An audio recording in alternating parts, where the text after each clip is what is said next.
Well, hi there. And today, 2 Corinthians 12, verse 10. Therefore, I take pleasure in infirmities, in reproaches, in needs, in persecutions, in distresses for Christ's sake. For when I am weak, then I am strong. The great paradox of the Christian life is that God only really requires that I be weak enough to rely on him and not on myself. It is the mystery of the spiritual world that God doesn't turn to clever, influential, or wealthy people, but to the foolish things of the world, so that no flesh should glory in his presence. Hudson Taylor, the renowned missionary to China, was visiting Toronto in Canada. He was traveling on a train with a friend named Henry Frost. Frost had just read a magazine article that was deeply critical of Taylor, and he tried to hide it from his friend. But Taylor noticed it and picked it up and read the stinging comments, things like, Hudson Taylor is rather disappointing. A stranger would never notice him on the street, nor is his voice in the least degree majestic.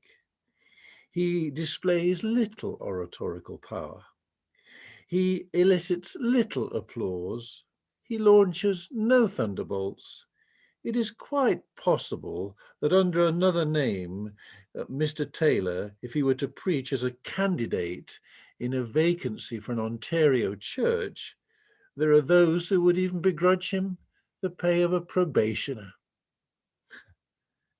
Taylor's reaction, reading these comments, was to smile at Frost and say, "This is very just criticism, for it is all true.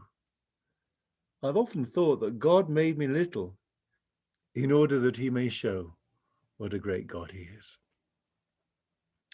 It is a foundational principle of spiritual life and ministry that God uses us in proportion to our consciousness of how powerless we are without him. The weakness God requires is simply a profound consciousness of how deeply we rely upon him. We depend on him to be able to pray, to preach, to love, to care for others.